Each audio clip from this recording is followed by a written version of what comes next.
Assalamualaikum warahmatullahi wabarakatuh.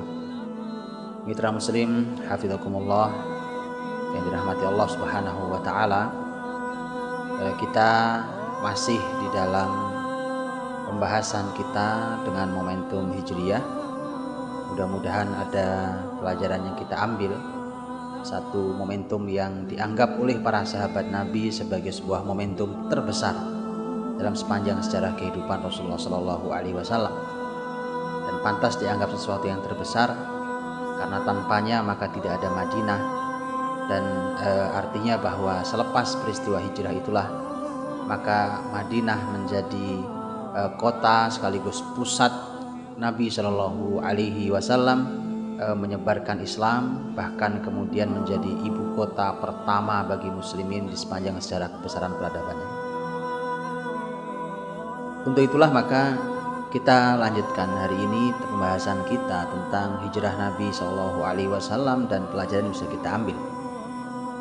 Kalau di pertemuan yang lalu kita sudah membahas tentang bagaimana skenario iblis yang bertemu skenario itu dengan orang-orang kafir, setan-setan manusia, dan begitu jahatnya mereka merencanakan keburukan untuk manusia mulia Rasulullah Shallallahu Alaihi Wasallam, sampai pada taraf mereka sepakat untuk membunuh beliau melalui tangan anak-anak muda dari setiap suku di Quraisy.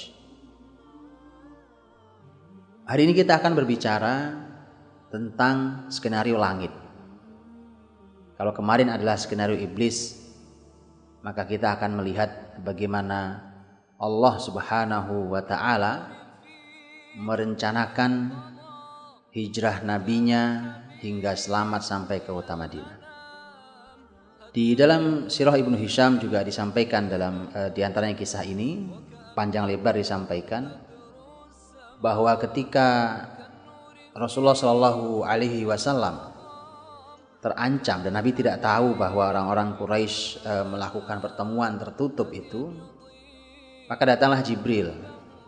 Atas perintah Allah Subhanahu wa taala tentunya, datanglah Jibril kepada Rasulullah sallallahu alaihi wasallam memberitahukan tentang pertemuan rahasia yang berniat jahat pada Rasul itu.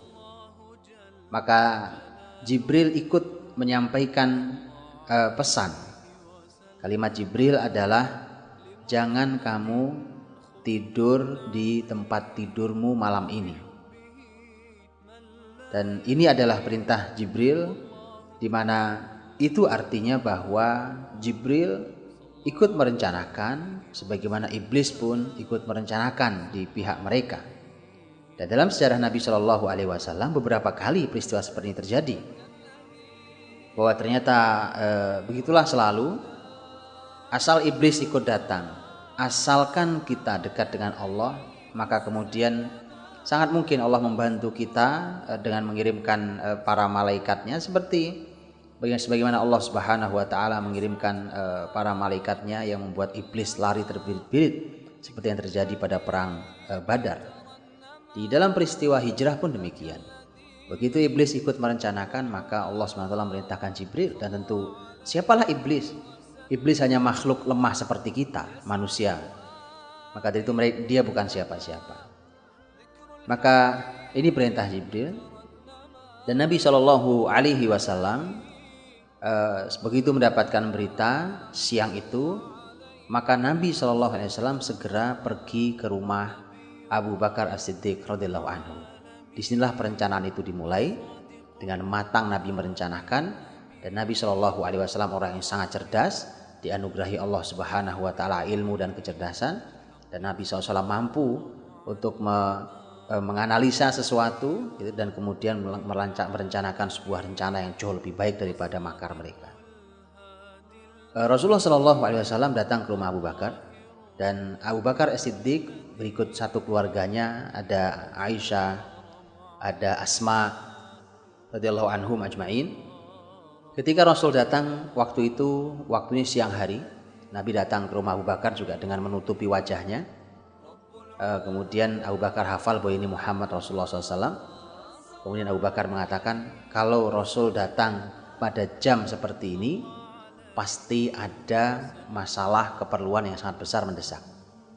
Karena Nabi SAW tidak pernah mendatangi Abu Bakar As-Siddiq pada siang hari, pada jam istirahat. Nabi SAW selalu berkunjung, sebagaimana kalimat Aisyah, selalu berkunjung ke rumah Abu Bakar, kalau tidak pagi, sore hari, kalau tidak sore, pagi hari. Tapi siang hari Nabi tidak pernah datang di siang hari.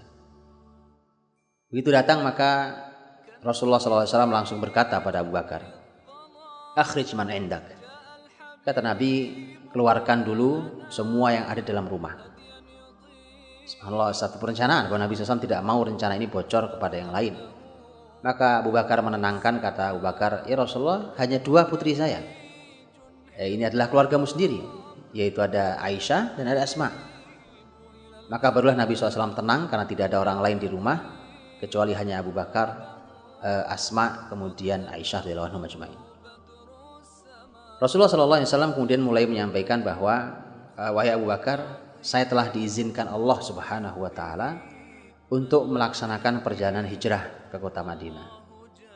Maka Abu Bakar As-Siddiq langsung paham kalimat Nabi dan mengatakan, asuhbah ya Rasulullah, apakah ini artinya saya menemanimu? Artinya akulah yang akan menemanimu? Nabi mengatakan iya. Dan di saat itulah Aisyah berkata, kata Aisyah, belum pernah saya melihat seseorang menangis karena bahagia kecuali saat Abu Bakar As-Siddiq menangis saat itu karena betapa bahagianya dia menemani Rasulullah Shallallahu Alaihi Wasallam. Padahal kalau kita bayangkan ini bukan perjalanan yang nyaman, bukan perjalanan rihlah yang menyenangkan. Ini perjalanan yang pertaruhannya adalah nyawa. Tapi inilah iman.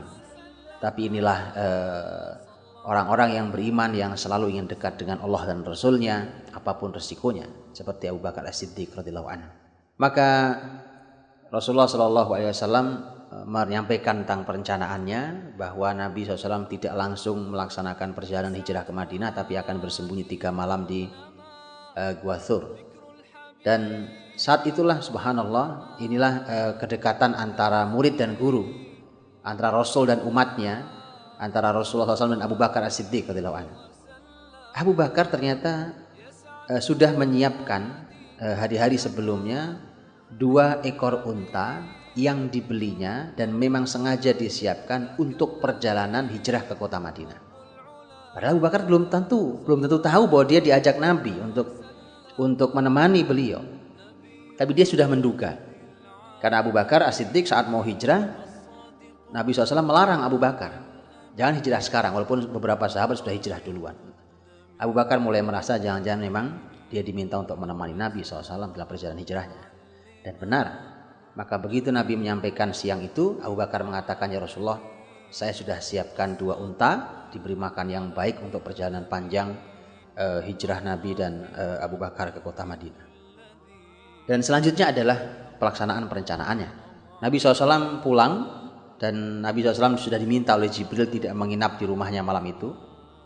Maka Nabi SAW merencanakan yang lain, yaitu meminta agar Ali bin Abi Thalib radhiyallahu anhu diminta untuk tidur di atas tempat tidur Nabi, kemudian berselimut dengan selimut Nabi Shallallahu Alaihi Wasallam, selimut yang biasa dipakai oleh Rasul ketika beliau tidur. Tentu tujuannya adalah untuk mengecoh orang-orang musyrik yang mereka berencana mengepung rumah Nabi malam itu dan berencana membunuh Nabi Shallallahu Alaihi Wasallam. Paling tidak adalah sebuah skenario yang cantik dan cerdas. Karena setiap mereka mengintip rumah Nabi, mereka akan melihat Muhammad masih ada di dalamnya, sehingga mereka tenang. Itu memberi kesempatan Nabi Shallallahu Alaihi Wasallam untuk lari, untuk dengan Abu Bakar menuju bersembunyi di Gua Thur. Karena kalau mereka sadar Nabi Muhammad tidak di rumah, mereka segera berpencar untuk mengejar Nabi Muhammad SAW, dan Nabi tidak sempat untuk melakukan perjalanan lari jauh. Apalagi kita tahu bahwa padang pasir mudah sekali seseorang melihat karena bisa jadi tidak ada penghalang mata memandang, berbeda dengan ketika orang ada di dalam hutan. Di sinilah Rasulullah SAW merencanakan perencanaannya dengan sangat matang dan cerdas dalam hijrah beliau. Ketika itu Ali mendapatkan 2 perintah dari Nabi SAW. Perintah pertama adalah untuk tidur di tempat tidur beliau, dan Nabi memberikan kenyamanan, jaminan. Ini juga keberanian seorang anak muda, Ali bin Abi Thalib radhiyallahu anhu. Kata Nabi, tidak akan ada apapun yang menimpamu. Artinya Nabi tenangkan, walaupun mereka akan melakukan kejahatan pada saya, tapi kalaupun kau penggantiku, tidak akan mereka membunuhmu. Yang kedua adalah diperintahkan oleh Nabi Shallallahu Alaihi Wasallam agar Ali bin Abi Thalib mengembalikan semua amanah-amanah orang Quraisy yang dititipkan pada Rasulullah SAW. Ini memang aneh. Di mana anehnya? Orang-orang Quraisy itu mereka tidak percaya dengan Rasulullah Muhammad Shallallahu Alaihi Wasallam dengan ajaran yang beliau bawa. Tapi beliau percaya pada sosok Muhammad, bahwa Muhammad orang yang jujur, Muhammad orang yang amanah. Kalau mereka punya barang berharga dan mereka merasa bahwa barang ini tidak aman bersama mereka, maka biasanya mereka akan menitipkannya pada Muhammad SAW. Memang ini aneh sekali. Mereka tidak percaya dengan ajarannya, tapi mereka percaya pada sosok orangnya yang amanah. Maka Nabi SAW mengembalikan barang-barang itu kepada Quraisy melalui Ali bin Abi Thalib radhiyallahu anhu. Kalau Nabi sudah pergi, maka Ali diminta untuk mengembalikan barang-barang itu kepada para pemiliknya. Saat itulah kemudian Nabi SAW beliau nanti menjelang masuk malam, maka Nabi SAW rumahnya sudah dikepung, dan Nabi SAW saat itu masih di dalam rumahnya. Di saat itulah maka kita tahu bahwa Allah Subhanahu wa Ta'ala menolong hambanya yang beriman. Karena ketika sudah dikepung tidak mungkin Nabi keluar. Kalau keluar maka mereka sudah siap menghunus pedang masing-masing. Maka Nabi Shallallahu Alaihi Wasallam sebagaimana yang disebutkan oleh para ahli sejarah, maka Nabi membaca surat Yasin dengan menaburkan pasir di atas kepala mereka. Dia baca, Rasulullah SAW membaca Yasin wal Qur'anil Hakim dan seterusnya, sampailah ayat yang mengatakan waja'alna min baini aydihim sadda wa min khalfihim sadda faghshaynahum fahum la yubsirun, dan mereka benar-benar tidak bisa melihat ketika Nabi SAW keluar. Bahkan mereka masih terus menunggu di mengelilingi rumah Nabi SAW sampai mereka diberitahu oleh orang lain bahwa Muhammad SAW telah keluar, dan mereka hanya menjumpai pasir ada di setiap kepala mereka. Tentu ini harus dipahami dengan benar bahwa apa yang dilakukan Nabi SAW adalah sebuah mukjizat, dan mukjizat sesuatu yang tidak bisa dipelajari. Maka Nabi SAW pun juga tidak bisa mengulanginya di lain hari. Jadi kalau ada yang menerapkan ilmu ini, maka ini bukan mukjizat, ini ilmu sihir. Karena mukjizat, karomah itu tidak bisa dipelajari. Sehingga supaya kita tidak salah paham, karena ada orang yang membaca sirah ini kemudian menganggap bahwa dia pun bisa melakukannya, kemudian membuat orang lain buta dan tidak melihat. Tentu ini sebuah kesalahan, karena sekali lagi bahwa yang disampaikan, yang dilakukan Nabi SAW adalah sebuah anugerah mukjizat dari Allah SWT, dan itu adalah sesuatu yang tidak bisa dipelajari. Kalau bisa dipelajari maka itu ilmu sihir. Selanjutnya adalah Rasulullah SAW keluar dan langsung menuju ke rumah Abu Bakar As-Siddiq radhiyallahu anhu. Kemudian keluar melalui pintu belakang rumah Abu Bakar.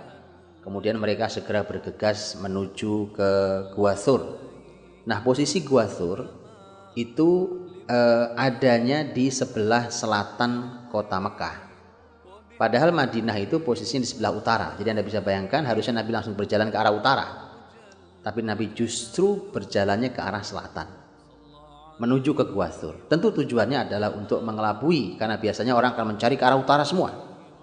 Dan Nabi menginap 3 malam di Gua Thur untuk menenangkan keadaan. Seketika mereka terus mencari dan tidak ketemu, maka setidaknya suasana sudah lebih reda. Barulah nanti Nabi setelah 3 hari melakukan perjalanan menuju ke kota Madinah. Ini strategi yang sangat cerdas yang Nabi SAW lakukan. Dan selama Nabi Shallallahu Alaihi Wasallam di Gua Thur, Nabi SAW dibantu oleh keluarga Abu Bakar As-Siddiq radhiyallahu anhu. Maka dari itulah hijrah Nabi SAW ini tidak ada yang mengetahui kecuali Ali bin Abi Thalib, tentu tahu, kemudian Abu Bakar As-Siddiq dan keluarga Abu Bakar As-Siddiq radhiyallahu anhum ajmain. Ini menunjukkan betapa mulianya keluarga Abu Bakar As-Siddiq di mata Rasulullah Shallallahu Alaihi Wasallam. Mustahil Nabi SAW melibatkan keluarga yang tidak mulia untuk perjalanan yang sangat berbahaya dan mulia ini. Yang terlibat adalah putra Abu Bakar, yaitu Abdullah, Kemudian Aisyah sendiri tahu, kemudian Asma. Tapi yang terlibat adalah Asma. Dan satu lagi yang terlibat adalah Amir bin Fuhairah. Ini adalah pembantu Abu Bakar As-Siddiq radhiyallahu anhu. Di mana mereka berbagi tugas dengan sangat rapi dan sangat baik. Fungsi Abdullah adalah di setiap siang hari dia berada di Mekah mendengarkan semua pembicaraan orang-orang Mekah tentang Nabi Muhammad dan ayahnya Abu Bakar. Kemudian fungsinya Asma adalah menyiapkan makanan, di mana makanan itu disiapkan, berikut airnya, kemudian nanti dibawa ke Gua Thur oleh saudaranya. Kemudian fungsi Amir bin Fuhairah, pembantu Abu Bakar, adalah dia menggembalakan kambing milik Abu Bakar, dan kambing itu dibawa sampai ke Gua Thur, kemudian dibawa turun lagi. Fungsinya, di antara fungsinya menurut para ahli sejarah adalah fungsinya adalah untuk menghapus jejak kaki Abdullah, karena perlu diketahui bahwa orang-orang padang pasir sangat cerdas dalam membaca jejak kaki. Maka dengan itulah terhapus dengan diinjak-injak oleh kaki kambing.